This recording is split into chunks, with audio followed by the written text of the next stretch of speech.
All right, gang. The attendance was 18,603. The gate was 4.7 million. Fight of the night, Merab and Yan, Iwo and Torres, performance of the night. But we will be throwing a lot more money around than that tonight. Before we get into it, I want to thank Bob Iger, Kevin Mayer, Jimmy Pitaro, Burke Magnus, Matt Kenny, Glenn Jacobs, and everyone else at ESPN for all their hard work and helping build the sport and the brand over the last 7 years. The relationship with ESPN has been incredible. It's been a really good experience, and we appreciate everything they did for us. Who's got the first question? Fantastic. I guess Cejudo, does he get his unofficial $50,000 bonus? Who? Henry Cejudo. It's official. Very nice. Where did that come from? Oh, did he tell you? Was he in here or something? The audio made it out that you guys were talking or whatever. All right. So, no, this, like you said, incredible night of fights, a lot of great performances. But the main event, Petr Yan, a masterclass there. Can you just talk about his performance, especially given how one-sided that fight was the first two times that those guys competed? Yeah, it's incredible. We were looking for a fight, and we were in Jersey. And Merab was the main event of that fight, and we ended up signing him. And Matt Serra literally told me that night, this guy is going to be your world champion, and he's a special fighter, I'm telling you. And Matt Serra was absolutely right. One of the toughest fighters that I've ever come across. And let's just say, Merab and I didn't get off on the right foot early on. I have nothing but respect for him and everything that he's accomplished. And and for Petr to come in and do what he did tonight, and I mean the body shots and the head shots and the wrestling. I mean, it was an incredibly high level fight. That was, what a hell of a way to end the ESPN era. Yeah, it really was. Do you think? I mean, there is a case for a trilogy, right? I mean, I'm sure Merab's going to need some time off after that, but I mean, are you thinking about trilogy right now between these two, or do you feel like Petr Yan did enough tonight to move on to other challenges? You know the answer to this question. I'm not thinking about anything tonight other than, that tonight was a great night of fights, and I don't know. Yeah. As great as the main event was, the co-main event was shocking, right? Nobody saw that coming. I guess your reaction to the way that thing played out. Yeah, Van was all bummed out. When I got in there, he said, sorry about this. I said, listen, man, there's nothing to be sorry about. I said, it's a shitty way to lose the fight. There's no shitty way to win a fight. So you won. It is what it is. Things happen in here. And congratulations. Do you have a medical update yet on Pantoja? Do we know what his status is? Yeah, they popped his shoulder back in. I thought it was the elbow. I did too. No, it was not the elbow. Shoulder? It was his shoulder. And they popped it back in backstage.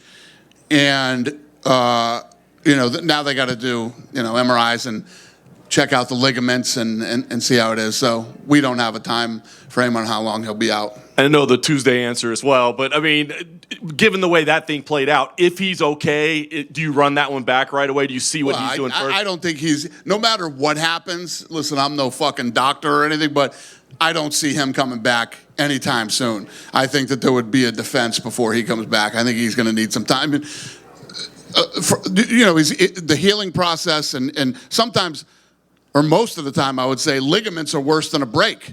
So he's got to come back from that, and then how long till he starts striking again and stuff like that. So yeah, there'll probably be a defense before. Nice. Last thing for me, obviously, like you said, the end of the ESPN era, the start of the Paramount Plus era. We saw today the Ultimate Fighter will be there. Dana White's Contender Series will be there. It seems like a lot of sports leagues right now are like splitting up programming and sending it to different channels and different places. Why was that not the strategy for the UFC? Why did it make more sense to put everything on Paramount Plus? Well, the answer is we're really lucky that Paramount Plus wanted everything. So these guys have already been incredible partners. So their team is all fired up. My team's all fired up, and we're really looking forward to this. Yeah. Dana downhill. Obviously, you said about the Paramount era coming up. That would mean the end of pay-per-views potentially for the UFC. When you look at the marketplace right now, what do you think it does to take the UFC off pay-per-view and make it more accessible for the fans? How much bigger can it make the sport? What do you think will happen with that? Huge. And the amount of marketing that these guys are going to do, for the UFC on their platform is just, it's impossible for the sport not to get even bigger. It was $1,200 or $1,300 a year to be a fan. This year it's going to be $120 next year, something like that for the entire year. So, and we have huge fights coming up. The White House fight alone will be madness. You've mentioned how aggressive Paramount want to be in promoting this sport and stuff like that. Are you anticipating seeing like fighters cameo in their shows, maybe more like massive promos that we've seen before in the past? What are you expecting from them in terms of promotion? Well, I mean, is what I'm looking at now. Just the spend that they're doing, and if you guys are home Thanksgiving, watching the games, it was everywhere, and like 55 million people watched. I mean, just as that starts to happen over several years, it's just going to get bigger and bigger and bigger. Do you expect this is kind of going to force other promoters, particularly in boxing, to get off pay-per-view as well? If you're offering this value for a much lower price, do you think they're going to have to change their tactics? Well, I'm them. What did you think of the WBC stripping Terence Crawford of his belt?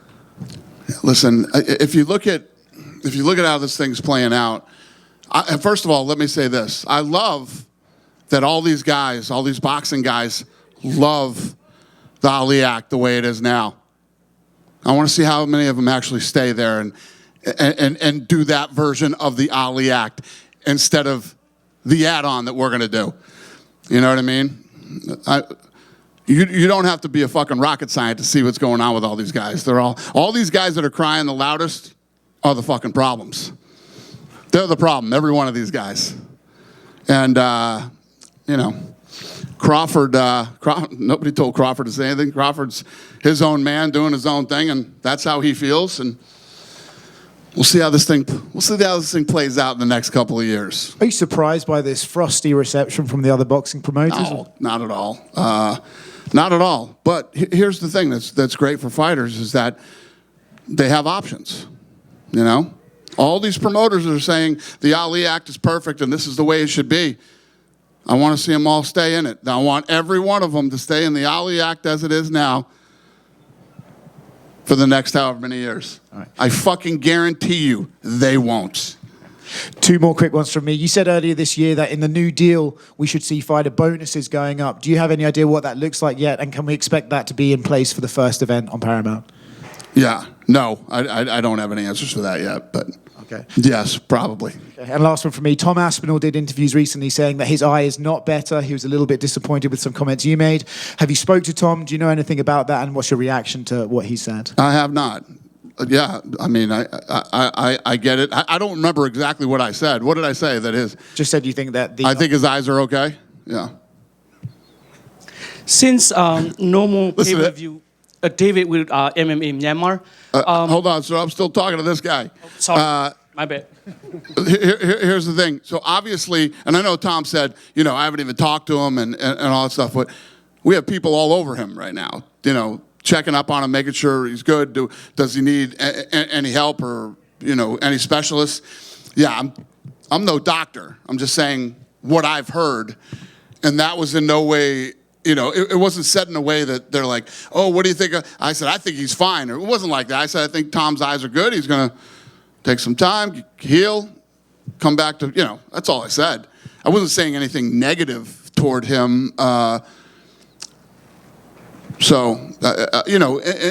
I think that things can be taken out of context, or he didn't see what I said, because I don't even remember what the fuck I said. But never once did I say anything negative about him or, in a derogatory way.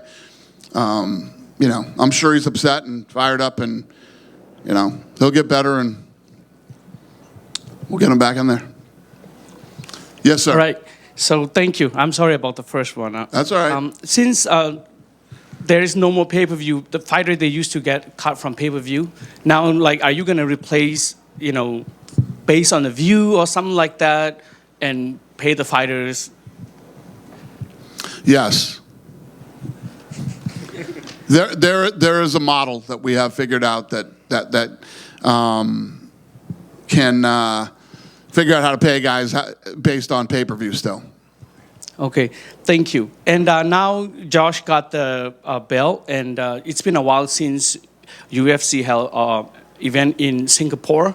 And since there's a lot of Burmese, Myanmar fans in Singapore, do you have any plan to go back to Singapore soon? Yes, but it's funny. He was just asking me questions about what could happen next. Literally, as soon as that fight was over, we started thinking Japan. We haven't been to Japan in a long time, so I already got Pete Dropic looking for venues in Japan. But yes, we will be back to Singapore. Possibly Joshua Van and Tatsuro in Japan. Who? Joshua Van and Tatsuro fighting for the belt in Japan. Yeah. Yes. That's not. I know I'm going to fucking read tomorrow that he said it's in Japan. That I like the idea. It's a great idea. I don't know if it's possible to pull off, but yes, that's what I would like to do. All right. Thank you. Last thing from me. Can you say hello to a lot of millions of Burmese fans, Myanmar fans? Hi, Burmese fans. Thank you. All right. Happy holidays. Dana. All right. Over here. Big win for Payne Talbot. Had a couple takedowns on Henry Cejudo. Looked like he was having fun in there. What did you make of Payton's performance? And it seems like you have a budding superstar on your. I could not agree with you more. He looked incredible tonight.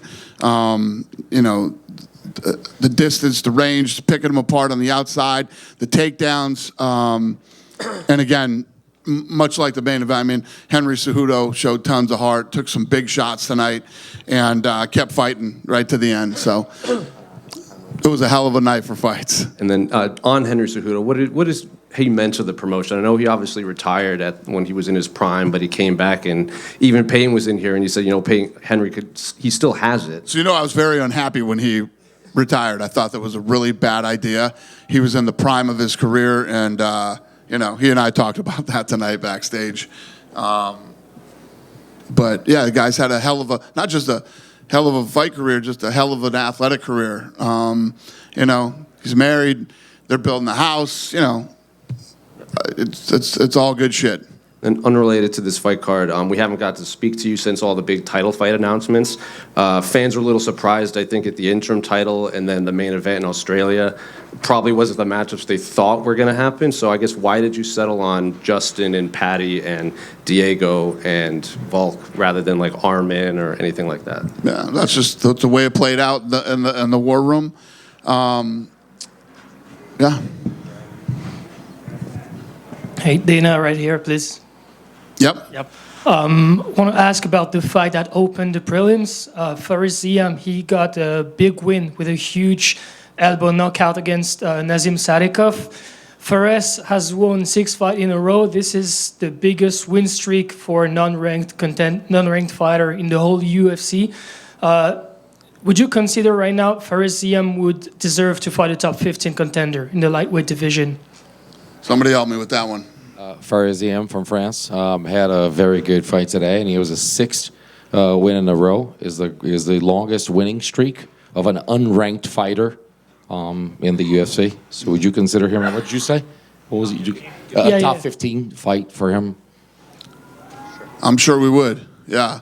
Again, those are things like the Japan thing.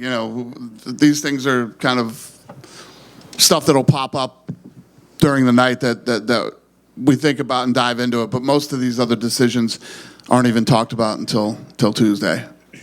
But the answer is yes. Yeah. Thank you. Thank you. And Dana, we all know your love of the rankings, your involvement with Meta, partnership with the UFC. Can we expect to see any update in the AI rankings that we've heard about for the last year heading into 2026? Yeah, I literally just came out of a 3-day board meeting in Hawaii for Meta, and we were talking about, not only are we talking about rankings, but a lot of other things that we would integrate into the show with AI, and not just UFC, but boxing too. A couple investigation questions. UFC 322, obviously there was a big melee with Dylan Dennis and Islam's team. Eric Adams, the mayor, came out and said there was a full investigation that was going to be happening. Can you provide any update on what's I don't know jack shit about that. Okay. I know nothing. And last one from me. Back in November, the Isaac Dulgarian fight fixing stuff, obviously there's a long investigation going on in that. Can you provide any updates on what's going on with that? Since the last time I talked about it, I don't know anything else. I know that obviously what you know, the FBI is investigating, and I don't know anything else. Thank you. Yep. Dan, right here. February will be 25 years since you first appeared on UFC television as president and CEO now. I believe in 2019 you announced you'd sign a 7-year extension for your position. That would bring it to next year. Have you signed anything new since then, or is this a contract year for you? I have been extended. For how long? That's a good question. You know, 5 years? Yeah? Another 5-year extension. Literally this year. Okay, congrats. Over the course of these 25 years, with Henry Cejudo retiring tonight, I believe Cale Harrison is the only Olympian left in the UFC currently on the roster. If I had asked you 25 years ago, like, there's only going to be 3, 4, 5 Olympians who became UFC champions, would you think that's a good number, or would you have expected it to be higher? That's a good question. I don't know. If you'd asked me back then, I was curious if we would even still be around today, let alone Olympians. But yeah, I guess it's a respectable number. I'm surprised that more Olympians that wrestle don't try to get into the UFC. But I think there's a big difference between wrestling and actually being able to get punched in the face. Is Gable Steveson on your radar? Very much so. When do you think we could see him? Like, how many more fights do you want to see him outside? I don't know, but Yeah. he's on the radar big time. Yeah. Well, one more Olympian question. There was that report that Ronda Rousey could be facing Katie Taylor. I wonder what you thought about that one. Total bullshit. Is Ronda in talks to come back? These rumors keep swirling around there. No. No? No. Do you want to see her back in combat sports? But that's up to her. You know what I mean? I personally cannot say enough good things about Ronda Rousey. My experience with Ronda Rousey, when she was going to the WWE called me to ask. I said, I'm telling you right now, she'll be the greatest athlete you ever worked with over there. I'm telling you, and, I can't say enough good things about her. She was great when she was here. And last thing on lightweight, Arman Tsarukyan, obviously the odd man out now. We expect Ilya to be unifying against the interim title winner, which would make a long runway for his title. I wouldn't say that he's the odd man out. He had an opportunity, and you guys know how that played out, and he's gonna have to work his way back. I don't give a shit what the number says. He's gonna have to work his way back. There's just too much goes into this for those type of things to happen. We had a little. We were talking back in my room tonight, and we were talking about all the crazy shit that's happened over the last 20-something years. But you can't do that. You can't get the opportunity, and then it can't end that way. So he's got to work his way back. So the message is take the next fight you offer him, obviously? No, I mean, he obviously. He knows what's going on. I don't give a shit what everybody else says. He knows what's going on, and he's got to work his way back to that title shot. Yep. Dan over here. Yep. Congrats on the extension. First off, I just saw you mentioned there the bit about your boxing venture. So just curious, is there like a timeline for when we can see these Zuffa boxing announcements, like events and fighter signings you guys may have? What? Somebody help me with that one. I don't hear well. And Can you repeat it here? Okay. Is there a timeline for when we can expect announcements for Zuffa boxing events or maybe fighter signings you guys have in the works? announcing who we've signed. For Zuffa? For fighters announcing who you signed. Yeah. When are we doing that, Lene? Soon? It's coming soon. There we go. And I know you mentioned there Japan. I know the process to go back to a country you haven't been for in a while is a lengthy process, obviously. But just from this point of view, have you guys at least thrown out the Saitama Super Arena for a potential venue? Arena in Japan, the Saitama Super Arena. Would you consider that kind of arena in Japan? I don't know. We would have to get together with our team, and Pete Dropic runs that department, and we'll be fishing around for what's available, what's possible, and we'll figure it out. First, just seeing Macy Barber, everything that she's been through, and then to come back, what did you think of her performance and getting back in the cage today? Yeah, she's one of those kids that came in and said, "I'm going to win everything. I'm going to, be your youngest champion. I'm going to, So she's, I'm happy for her. And then the other one is, we talked about, Mike asked you about 25 years, but there's been these milestones along the way. The Ultimate Fighter, first fight on Fox, ESPN era, now that's over, going to Paramount. Do you take these steps to kind of analyze where you've been and where you're going? And do you use those personal milestones to kind of analyze just everything that's happened? No, I mean, if you look at it, we bought our way onto TV, on Spike TV, right? Then, crazy ass story. I've told parts of it. NBC, we were supposed to be on NBC. We were supposed to be on NBC. We were going to buy a network. We were going to do all this shit. And Vince McMahon fucked that all up. So last minute we start, we get into a negotiation with Fox because I had a good relationship with Eric Shanks from DirecTV. And then ESPN happens after the sale. It's all been like the perfect, everything has worked out the way that it was supposed to work out. And looking down the barrel of Paramount now, I mean, these guys are incredible partners. So it's all playing out the way it's supposed to. And then you started this kind of thanking some of the ESPN folks, but I guess just how would you assess what this era has been for the company and for you? Well, if you think about when we started, we bought our way onto Spike TV, and we couldn't get covered by ESPN. So to finally do an ESPN deal, and then now leaving the ESPN deal, being very positive about it, and talking about what a great experience it was, it's great, And for us to be in a position, it's like, he was asking me earlier about the boxing guys, right? All these guys bitching like, nobody has a TV deal. Nobody has a TV deal. And if you think back to boxing, these guys were on, I always talk about USA's Tuesday night fights, ESPN's Friday night fights, HBO, Showtime. The list goes on and on of all the networks that these guys have been on. And they just keep blowing it, right? And, we're the only ones now with a television deal in boxing. So I don't even know what the fuck I was talking about 2 seconds ago that got me on this. But anyway, it's been great. Every partner we had was who we were supposed to have along the way. And like I said, ESPN definitely helped take us to a whole nother level. I mean, the leader in sports, and you know what I'm saying. But yeah. I don't know what the fuck I'm talking about. Yeah. Dana over here. Yesterday, Derek Lewis took over the seasonal press conference. Is Paramount Plus ready for a Derek Lewis post-fight victory speech? Is the White House ready for Derek Lewis? President Trump loves Derek Lewis. Loves Derek Lewis. And he hasn't told me to do anything. The president hasn't said, to this guy. But he will not stop talking about Derek Lewis. So it's a big fight for Derek coming up. Yeah. You done with me? Yeah? Happy holidays. Well, I guess I'll see you next week, right? Thank you.